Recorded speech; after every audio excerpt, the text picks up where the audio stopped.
A very warm welcome to you. This is Business Daily, coming to you live on Trust TV. And here on the program, we bring you up to speed with trends in the Nigerian business space as well as the global economy.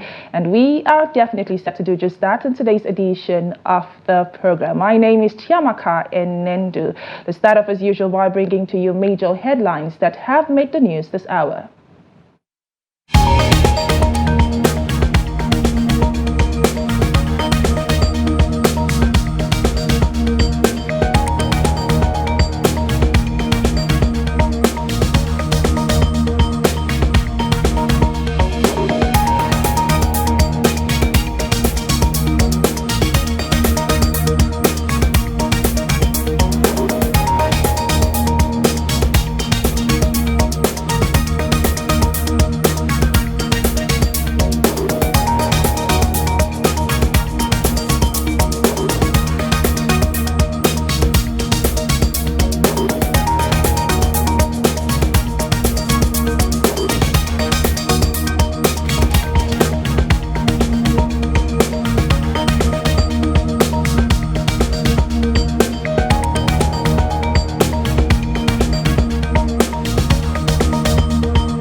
And right about now, let's take a look at how the market ended Thursday's trading after the one-day public holiday on Wednesday. We did see the markets resume on Thursday, ending the day in the bullish trend, up by 0.55%. We saw the all-share index at 98,762.78 after we had seen the increased bearish sentiment coming from the markets. Good to see the stock market starting or ending the week in the bullish trend. We also did see the market capitalization hit 55.7 trillion naira with a volume of trade at 665.198 million and the value of trade at 5.541 billion naira.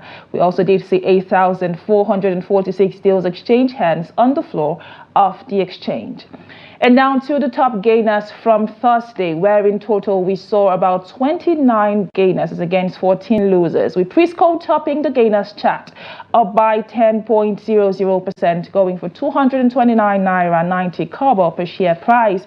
And Flamil is also on the top gainers chart, going for 33 naira 55 kobo per share price, up also by 10.00%. And Sterling Nigeria also ending the day up by 9.98%, going for 4 naira 74 kobo per share price. And on the flip side now, let's take a look at the bottom losers from Thursday, with NASCON topping the losers chart, down by 9.99%, going for 47 naira 30 kobo per share price. And UPL is also on the chart, down by 9.29%, going for 2 naira 5 kobo per share price. And Omatech is also on the chart as well, down by 9.21%, going for 69 kobo per share price. And now to the top trades and market movers. That is the stocks that recorded the most volume of trade from Thursday, with Abbey Mortgage Bank leading the chart at 363 million shares, a whopping 363 million shares. They're coming from Abbey Mortgage Bank, and Axis Holdings following closely at 54.5 million shares. And Veritas Capital Assurance is also on the chart at 42.9 million shares. And now to the sectors within the NGX and just how well they performed, where we have a bullish sweep, as you can see displayed on your screen, with the NGX banking ending in the positive sentiment, up by 3.20%, ending the day in the bullish sentiment. And also we're seeing the same play out with the NGX insurance industrial sector ending in the bullish sentiment as well, growing by 0.01%. NGX consumer goods ending also in the bullish sentiment, up by 0.58%. NGX oil and gas ending also in the positive side, up by 0.95%. NGX insurance also ending in the positive sentiment, up by 0.67%. And now to other major markets across the sub-Saharan African region, starting off as usual with the Johannesburg Stock Exchange ending in the bullish trend, up by 0.9%, with the All-Share Index at 76,046.85. And the Ghanaian Stock Exchange also, or rather, ended the day unchanged at 0.00%, going for 3,686.93. And the Nairobi Securities Exchange also ending Thursday's trading in the bearish trend, down by 0.23% at 104.90. And Nigerians are very cultural people, with many young Nigerians working in urban areas and usually would send money back home. And it is sometimes, a basic necessity, and sometimes it's a requirement from these young people. Today, the conversation will be on black tax and how, as young people, you're able to manage yourself financially towards saving, budgeting, and basically what it is, when it comes to black tax and how to manage financial family pressures. And my guest is on standby, Toyin Elizabeth. She is a financial advisor and the founder of Affluence by MoneyWise. Thank you for joining us on Business Daily. Thank you for having me. Okay, before we go into the basics as to what black tax really is, I would just like for you to, give us a bit of summary. What does culture and tradition, or how does culture and tradition rather contribute towards black tax? Well, like you said, in Nigeria or in Africa generally, we are culturally driven. And so most of the time what you find is, because of the lack of finance in most families, what you find is people come together to sponsor a particular person and say, you know what, we can't pay for everybody to go to school. You go to school, make the money, and then you can sort your younger ones or take care of your parents. So naturally, when such a person is successful, it is expected for them to take care of their whole family. So usually that's the root of it. It started from the fact that there's a lot of lack around, and so because we can't fund everybody, you do this, you do that, and then if one person, it's believed actually, even though it doesn't work out like that eventually, that if one person is successful, then you can bring out the entire family from poverty. Well, that's quite interesting. Yeah. And what comes to my mind is, why is it even named black tax, and how did we come up with that construct? Well, it has its roots from South Africa, like it's common knowledge. However, it came up as a result of, usually it's not supposed to be a comparison between black and black, like we have it in Africa or in Nigeria today. It's supposed to be the discrepancy or the thing you have with racism and all between the white and the black. And so most black people grew up without advantages like the white. And so it trickled down to the fact that they didn't have as much money as the white. And then so because they don't have that much money, they have few people in families of black people who have money. And so that's where the name came from, black tax, because it has to do with black people. There was just this difference that existed from history. Well, interesting one there. Right about now, we'll go on a short break. When we come back, the conversation will continue. So stay back and learn how to, manage family pressures when it comes to financial family pressures. And my guest, Toyin Elizabeth, is still on standby, so do stay. And you're still watching Business Daily, coming to you live on Trust TV. And just before the break, I said we will be continuing our edition on personal finance. And today, the focus is on black tax and how you can manage financial pressures from family. I still have my guest Toyin Elizabeth, who is a financial advisor and the founder of Affluence by Money Wise. Thank you once again for coming on the program. Thank you. Okay, I'd like for us to continue on the conversation. But one question that comes to my mind is, how can individuals recognize and differentiate between supporting the family and depriving themselves of their own personal goals and aspirations, saving and budgeting properly? How can we differentiate between both? Well, yeah, what you can do is, because there's a saying that one rich person in a family of 4 people or amongst 4 people is poor, no matter how much money you have. So I think one of the major things that people have to learn is the fact that educating the family and everybody around you is important. Financial education comes to play a lot here, because if you don't see it as the fact that if we don't, there are certain principles that support wealth. If as a family we don't embrace it, I've been able to embrace it, it's working for me. If as a family I don't pass it on to people around me, we're all going to be poor. No matter how rich you are, if the people keep leeching from you and all of that, at the end of the day you won't have enough to achieve your goals. So there has to be a clear separation that, you know what, I want to support you guys. You helped me to be successful in such cases, because sometimes they didn't even support you. You go out there to struggle hard and you become rich, and they want to still take from you and all of that. So regardless of the situation, you need to educate people around you to say, see, look, there are principles to wealth. I had to learn it. And as much as I want to support you, if I keep indulging you and don't tell you these principles, you are either going to pull me down or I'll just leave you alone and you remain poor. So you have to be able to separate that and educate them. That's where financial literacy comes in. You talk to them about the need to plan and have a budget and all of that. Yeah. From all you've said, what I've heard is, sitting down and having open conversations. Yes, and with the African setting and the Nigerian setting, conversations like that, in my opinion, are very difficult. For instance, sitting your parents down and saying, come, let's sit and let's set boundaries here and there. So for people who are watching and wondering, where do I start from? What would your advice be to those set of people? Yeah, I would say that you should think of it, there's a way you can reach your parents in honor. Don't throw it in their faces like all of you are broke and now rich. And there's a way you can have conversation with your parents. Mommy, daddy, I understand that you sent me to school or you helped me to achieve this, but you see, these are the things I had to learn. You also have to learn it so that all of us, including my younger ones, and you as well, can live a financially successful life. So this principle, this is what I'm going to do. I'm not going to stop taking care of you, but that system where you just call me anytime when there's a need will not work. I also have to depend on an income to survive. So once I send you money, let me show you what to do. This is what I do. Share it like this, share it like this, share it like this. That's what budgeting is about. We have to begin to pass those principles down.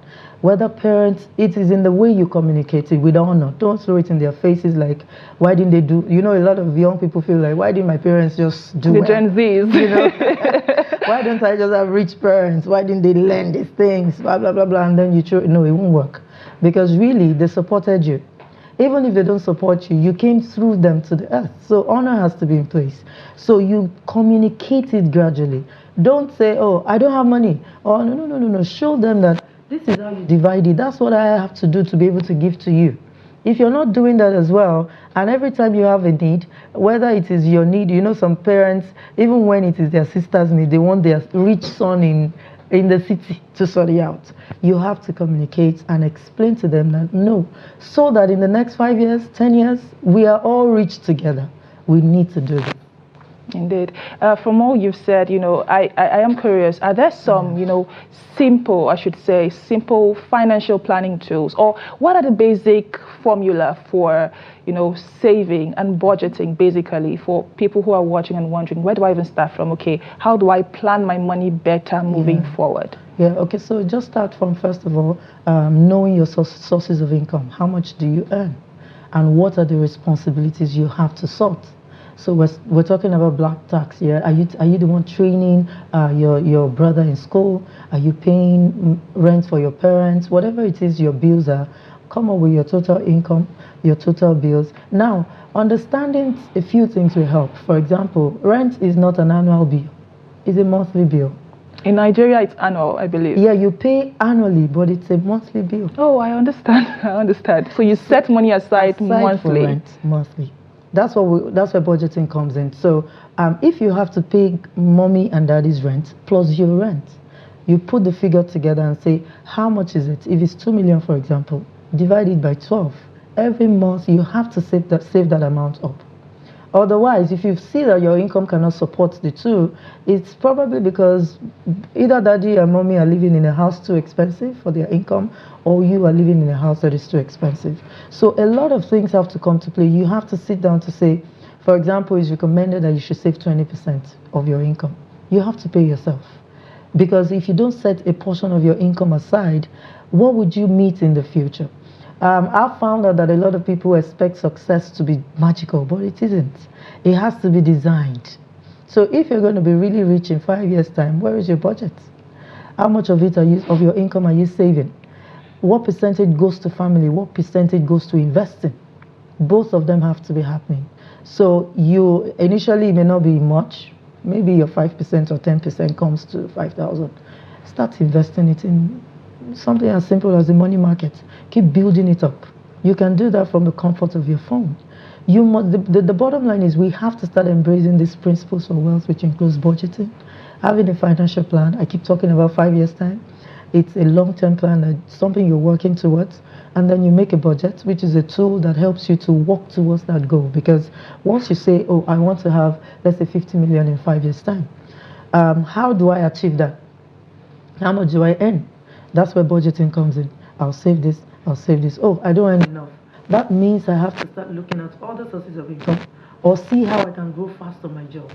So that consciousness and awareness that I came from a poor family, I don't want us to remain there, is very important, because that's what will drive you to make better financial choices and also teach it to people around you. Don't indulge people, support them, but let them also know, like, it's just like the saying, don't teach me, give me fish, teach me how to fish. Teach me how to fish.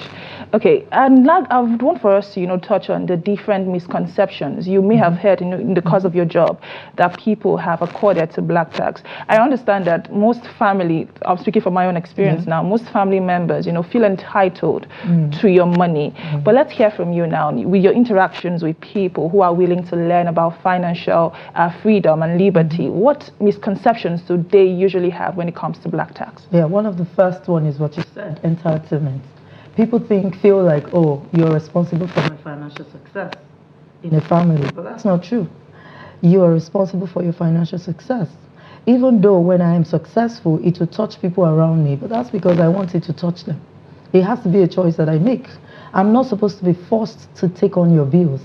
So it's in Africa, you have a case where someone is 18, 20, 25, and they're still living with mommy and daddy, no job, nothing, and it feels like it's okay. It's not normal. You should step out there and go and make. I was talking to someone today, and he was telling me a short story that he saw that was very funny. So the lady has a boyfriend, because that's another part of it. You're in a relationship and you want the guy to take on all your bills. So, and then she's complaining, oh, my boyfriend can't sustain me anymore. The cost of living has gone up. I need a richer person. And then a friend tells her, but you have brothers. They don't even earn as much as this. Your boyfriend, you're complaining, your entire family is broke, and you want someone else to come and sort you out. That entitlement mindset has to leave. It's a major problem. And if you feel entitled, it's your thing. I don't have to be emotional about your entitlement. I'll do my bit. If you don't learn the principles I'm trying to teach you, I'll let you be. but I will give, because giving has to be a part of you. The hand of the giver is always on top. Givers never lack. We know all these things. So I will set aside a portion for you. But entitlement should not come into play. If I see you're entitled, I will even cut the supply. Because that way you can learn that money is something you work for. Money is a consequence. So you don't just sleep on your bed and expect money to come. Money is a result of work. Yes. So people who want money and don't work are not going to have any of it. So I'm not going to allow your entitlement to affect me. Another problem thing that people say is because we supported you to get successful, because the money won't go around, or daddy or mommy couldn't fund all our education, it is your responsibility to take care of your younger ones, which is true. I was going to say that in their defense, are they completely wrong? They are not wrong. They're not wrong. It's okay for us to, that this cultural thing that we have is really nice, because nobody is supposed to be an island. So I would not support the extreme cases you have in the first world, where once you're 18, I'm no longer responsible, that's your life and all of that. No, they are not entirely wrong, because what if they didn't concede or support the fact that you should go to school and become successful? But the thing again is, what if you sent me to school and I don't learn? So I had a responsibility as well to make sure that that opportunity was well used. Because some people are given opportunities and they never use it well. So as much as you have the right, as much as it is, I am expected to sort out some of the things that you think I should sort out, it is still not supposed to be a case where you now pull me down. There's a story of the crab, and that's what happens in Africa. A bunch of crabs in the same bowl, they're never going to allow themselves to go out. If they see anyone trying to climb it, they'll pull it down. If they see anyone trying to climb, they pull it down. That's what black tax does to families. So yes, you've helped me grow. Let's all be successful, right? I'm successful. Let me show you what I did. I can pay your school fees. I can do all of that, but I'm not going to indulge you. So yes, they are right. You supported me. But at the same time, there are principles to wealth. It's not going to change because we are black people. It's not going to change because we are white. It's not going to change because we are 10 in our family and I have to sort you out. We have to live by these principles for us to achieve financial success and really become successful as a family. Indeed. The analogy you gave about the crab and one trying to leave and others pulling it down, it's quite a sad picture, having thought about it. But for anyone who's watching and wondering, I feel overwhelmed by pressures, family financial pressures, and they're not so sure as to where to start from. What would your advice to those set of people be? Always live on a budget. Have a plan for how you will spend your money. And on that plan, make sure you include all your dependents, the people you need to sort out, your parents, your siblings, whatever. Have them on the budget, but there should be a plan you're working with. Now, this is the order on the budget, because you don't spend what is left after saving. You don't save what is left after spending. You spend what is left after saving. So this is the order of your budget. The first thing is your total income, how much is it? And then you pay yourself. Your savings and investment comes next, before you then talk about bills you have to sort. If you keep this order in place, you satisfy everybody. I know the money may not go around initially, but give yourself the next 5 years. You will be able to do more for them. So put everybody on the budget and sort them out, and make sure that you always sort out your savings and investment first. Do you know that the same family members, if you go broke today or if something happens to you, and they will say, brother has been working for 10 years. What happened? Sister has been living in Abuja for 50 years. Honestly, I didn't know she didn't have anything. Blah, blah, blah, and all that. So we need to be, as much as I want to help, prioritize what is important. In the long term, actually, you are prioritizing them. You just don't see it yet, and it's fine. You can hate me now, you can dislike me now, but my success will be the answer tomorrow. So have a budget. Prioritize your savings and investment first, and every other bill can come next. Do that consistently over a period of time, everybody will be fine. Everybody will be fine indeed. What an insightful and eye-opening conversation there with Toyin Elizabeth, who is a financial advisor and the founder of Affluence by MoneyWise. Thank you for all the insight you've given to us this morning. Thank you very much for having me. Thank you. Well, this is where we draw the curtains on today's edition of Business Daily, coming to you live on Trust TV. It is the final one for the week, but Business Daily will be back again with you on Monday, God willing. My name is Chiamaka Enendu. Thank you for watching, and bye for now.